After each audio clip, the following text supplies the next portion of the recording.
La semaine passée, j'ai parlé de la puissance, de la bonne nouvelle de Jésus-Christ au travers du texte d'Actes 8, versets 4 à 25, avec cette conscience aussi que le Seigneur Jésus revient bientôt. Sans le Christ, pas de vie, tout comme sans le soleil, pas de vie sur terre. J'avais donné cet exemple aussi. Dans Acte 8, il est parlé de l'évangile qui est transmis en Samarie à Philippe, le diacre, Simon, aussi un magicien qui est là, Pierre et Jean. Et ils vont prier pour une effusion aussi du Saint-Esprit sur les Samaritains.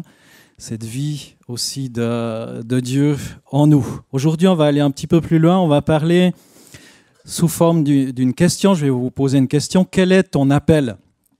Quel est ton appel ? C'est une bonne question, hein ? C'est souvent des questions qu'on entend, mais est-ce que, voilà, c'est quoi ? Qu'est-ce que Dieu veut pour moi ? Qu'est-ce que Dieu veut pour moi ? Alors, je vais vous donner des petites pistes un petit peu ce matin. En disant mon appel, ou plutôt ma vocation céleste. Pour beaucoup, malheureusement, ils se contentent de, excusez-moi de la comparaison, de l'ambition des tartes. J'étais boulanger-pâtissier, donc je peux me permettre la comparaison de l'ambition des gâteaux. Juste être dans le moule de ce monde, en fait. Pas déborder. C'est pas trop se démarquer. Être dans le moule, c'est l'ambition des gâteaux. Voilà, c'est un peu plus sympa. Mais je crois que Dieu nous propose un petit peu plus. Un petit peu plus que juste être dans le moule de ce monde. Et on va lire dans Colossiens 3, versets 1 à 17, déjà les versets 1 à 11, où l'apôtre Paul va dire « Si donc vous êtes ressuscités avec Christ, recherchez les choses d'en haut, où Christ est assis à la droite de Dieu. Attachez-vous aux réalités d'en haut, et non à celles qui sont sur la terre. En effet, vous avez connu la mort, et votre vie est cachée en Christ. » Waouh!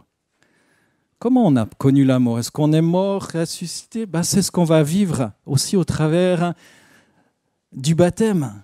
Cette identification à la mort et à la résurrection du Christ. Vous avez connu la mort. Quand Christ, notre vie, apparaîtra, alors vous apparaîtrez aussi avec lui dans la gloire. Pourquoi? Parce qu'on s'est identifié en sa mort et en sa résurrection.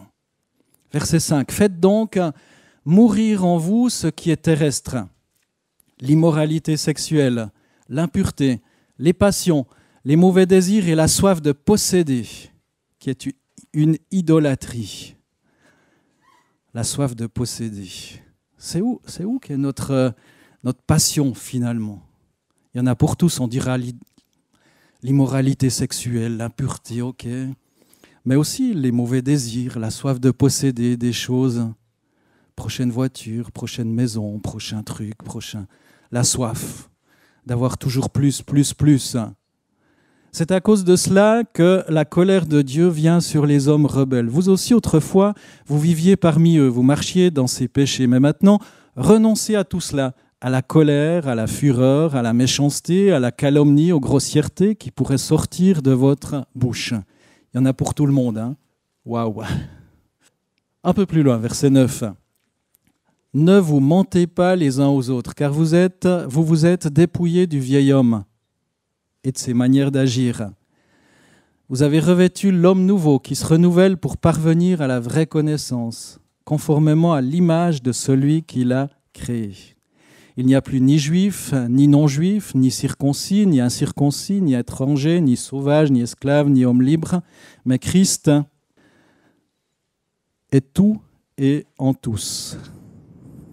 Ce texte de l'apôtre Paul est un grand rappel de qui nous sommes appelés à être en Christ. Qui est-ce qu'on est appelé à être? Les versets 1 à 11 qu'on vient de lire nous parlent de notre position en Christ. Qui est-ce que je suis? À quoi est-ce que je sers? Quel est mon appel? Déjà, c'est important pour le définir ou peut-être pour donner une réponse à cela, c'est de dire mais qui est Christ pour moi ou qui suis-je en Christ? Ma position. Je suis ressuscité avec Christ, c'est ce qu'on vient de lire. Je suis mort avec Christ. C'est ce qui est décrit avec plus de précision encore dans le texte de Galates, chapitre 2, verset 20. J'ai été crucifié avec Christ. Vous dites, mais attendez, Christ, il a vécu il y a 2000 ans, plus ou moins. Je n'ai pas vécu il y a 2000 ans, mais par le baptême, je m'identifie. Je m'identifie à cette mort atroce, horrible. J'ai été crucifié avec Christ. Ce n'est plus moi qui vis, c'est Christ qui vit en moi. Et ce que je vis maintenant dans mon corps, je le vis dans la foi au Fils de Dieu qui m'a aimé et qui s'est donné lui-même pour moi. Si on se rend compte, mes frères et sœurs, qui que vous soyez dans cette salle, de cette mort à laquelle on a eu part avec le Christ, il y a certaines valeurs, certains besoins, je dirais, qui devraient pâlir, qui sont appelés à pâlir, à diminuer, à l'image du Christ. Au verset 4 que je viens de lire, il est rappelé que Jésus revient et qu'on participe à son retour. Au verset 5, il est rappelé qu'en raison de ma position en Christ, les perversions terrestres sont à proscrire. Dans la suite, il est rappelé les conséquences éternelles de ceux qui veulent se détourner de cette nouvelle identité en Christ. On a une nouvelle identité qui nous est donnée, et si on veut se détourner de cet appel, somme toute, eh bien, il y a des conséquences aussi. Pour terminer, il est rappelé qu'autrefois, avant de revêtir l'homme nouveau, on était dans les perversions, dans les luttes, dans racistes même, etc., etc. Et le texte qu'on a lu au verset 11 nous dit, mais même ça, même mon passeport a changé. C'est plus ma couleur de la peau, c'est plus le pays dans lequel je suis né qui détermine qui je suis, mais c'est mon attachement à Jésus-Christ. Même ça. T'es le fils à qui? T'es le fils à qui? Ou t'es la fille de qui? C'est très valaisan, hein? C'est très valaisan. En raison de notre unité en Christ, eh bien, il n'y a plus ces différences-là. Lisons la suite les versets 12 à 17. Colossiens 3, 12 à 17. Ainsi donc, en tant qu'être choisi par Dieu, saint et bien-aimé, revêtez-vous de sentiments de compassion, de bonté, d'humilité, de douceur, de patience. J'aime pas trop la patience. Non, c'est très bien la patience, mais j'ai dû louper toutes les séances d'information. Verset 13. Supportez-vous les uns les autres, et si l'un de vous a une raison de se plaindre d'un autre, pardonnez-vous réciproquement. Tout comme Christ vous a pardonné, pardonnez-vous aussi. Waouh! Mais par-dessus tout cela, revêtez-vous de l'amour qui est le lien de la perfection. Que la paix de Christ à laquelle vous avez été appelés pour former un seul corps règne dans votre cœur et soyez reconnaissants. Que la parole de Christ habite en vous dans toute sa richesse. Instruisez-vous et avertissez-vous les uns les autres en toute sagesse par des psaumes, par des hymnes, par des cantiques spirituels. Chantez pour le Seigneur de tout votre cœur sous l'inspiration de la grâce. Waouh! Vous imaginez la chorale quand tout un peuple chante de tout son cœur. Des fois, on fait preuve de tellement de retenue, je trouve, sous l'inspiration de la grâce. Et quoi que vous fassiez en parole ou en acte, faites tout au nom du Seigneur Jésus en exprimant par lui votre reconnaissance à Dieu le Père. Waouh! Un beau programme pour les baptisés, mais aussi un beau rappel pour tous les baptisés qui ont choisi volontairement de se faire baptiser, pas un baptême imposé par leurs parents, hein. Mais c'est un choix personnel. On a vu dans ces versets 12 à 17, déjà qu'on est appelé. Ainsi donc, je me permets de rappeler ce verset parce que ça aide à vraiment à s'imprégner de cette parole de Dieu. Ainsi donc, en tant qu'être choisi par Dieu, saint et bien-aimé, revêtez-vous de sentiments de compassion, de bonté, d'humilité, de douceur, de patience. Prenez conscience, mes frères et sœurs, de votre identité en Christ. Comme je l'ai dit, vous êtes choisis par Dieu, revêtus de compassion, de bonté, d'humilité, de douceur, de patience. C'est un revêtement. Un revêtement tellement, tellement, tellement important. En tant qu'être choisi par Dieu, c'est ce qu'on est appelé à avoir. Après avoir fait ce rappel dans les versets 1 à 11 que j'ai lu et commenté brièvement tout à l'heure, Paul va dire « Ainsi donc, parce que vous n'êtes pas n'importe qui, parce que vous n'êtes plus des gâteaux avec l'ambition des gâteaux, ou des tartes, comme j'ai dit tout à l'heure, avec l'ambition des tartes, vous n'êtes plus dans le moule de ce monde. Vous n'êtes plus dans le moule de ce monde, vous êtes appelés à être différents, pas bizarres, mais à être revêtus de compassion, de bonté. Même si le monde va dire « Ah, mais tu es comme ça, tu es un faible », tant mieux. Deuxième chose qu'on voit dans ces versets 12 à 17, c'est qu'on est équipé. Là aussi, c'est tellement différent de ce que le monde nous propose dans ces versets 13 à 15, justement. Cet équipement, c'est des sentiments comme Christ. Se supporter, se pardonner, c'est ce que vous pouvez lire aussi, être revêtu de l'amour. Et Paul va jusqu'à dire que c'est le lien de la perfection. Revêtez-vous de l'amour. Cet équipement, c'est encore la paix de Christ. Et Paul dit que c'est la base de notre appel, afin de former un seul corps. La paix. La paix. La paix en grec, c'est eirene, qui vient probablement du verbe eiro, qui veut dire joindre, attacher, nouer, entrelacer, être attaché, joindre. Et tout ça dans la reconnaissance. De nouveau, la louange, la reconnaissance. Combien c'est important, mes amis, d'être dans la reconnaissance. Et finalement, ce que j'aimerais nous laisser ce matin aussi par rapport à ce texte, c'est qu'on est envoyé. Les versets 16 à 17 nous dit que la parole de Christ habite en vous dans toute sa richesse.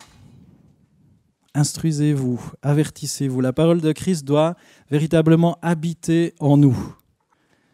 Ce n'est pas juste de temps en temps un petit verset, mais c'est être imbibé, imprégné de cette parole. Combien de personnes m'ont dit, et combien j'ai entendu de fois, mais la Bible, je l'ai lue, c'est bon. Je l'ai lu une fois. J'ai même lu le Coran, j'ai même lu tel et tel truc.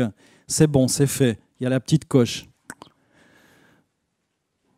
Mais je crois que pour ceux qui sont vraiment en contact régulièrement avec la parole de Dieu, je pense que vous serez du même avis de dire, mais plus on la lit, plus on a l'impression que cette parole devient vivante. Cette parole nous touche, nous imprègne, nous encourage, nous fortifie. Parfois nous bouscule, il faut bien le dire, comme certains de ces versets nous poussent à nous améliorer. Ce n'est pas pour notre mal, mais c'est justement pour notre bien et aussi le bien de ceux qui nous entourent. Parce que si on a tous ces sentiments qui sont, et ces attitudes qui sont marquées dans ce texte que je viens de lire, eh bien, je crois que ça fait notre bien, mais ça fait aussi le bien de ceux qui nous entourent. La parole du Christ doit habiter en nous et sa mission en nous précise notre mission à nous aussi et surtout comment accomplir cette mission, c'est notre appel. Instruisez-vous les uns les autres. S'instruire avec cette parole. Avertissez-vous les uns les autres. Avertissez-vous. Des fois, quand on dit quelque chose à quelqu'un, « Ah, tu me juges !» Tout de suite, ou tout le monde le fait. Eh ben, la parole de Dieu dit que tu n'es pas tout le monde, justement. Tu n'es plus dans ce moule du monde, mais Dieu t'a donné d'autres valeurs. Instruisez-vous, avertissez-vous les uns les autres. Comment ? Par des psaumes. Des psaumes. Là, on en trouve dans la Bible. Beaucoup ont été créés, inspirés, écrits par David, inspirés par Dieu, écrits par David. Des hymnes aussi. Dieu a donné aussi des talents à des personnes d'écrire des hymnes. Le chant a toujours tenu une place importante dans l'Église. Parmi le peuple de Dieu, on chantait des psaumes, comme dans les synagogues, des hymnes composés aussi par des chrétiens. Et il est précisé par des cantiques spirituels. En grec, c'est pneumatikos. Rien à voir avec le changement de pneu d'hiver. Pneumatique, c'est l'esprit. l'esprit, ni plus ni moins, peut-être que le chant en langue, le chant inspiré par l'esprit aussi, des cantiques improvisés sous l'inspiration de l'esprit et de la grâce. Ça me semble être en accord aussi avec 1 Corinthiens 14, 15 et 16. Que ferai-je donc? Je prierai avec mon esprit, mais je prierai aussi avec mon intelligence.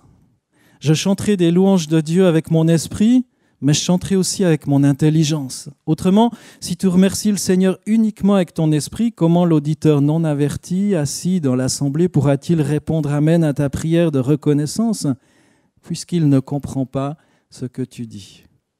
Et souvent, avec ce genre de verset, on a dit il faut écarter tout ce qui est de l'esprit parce que tout le reste, c'est du charabia, personne ne comprend rien du tout.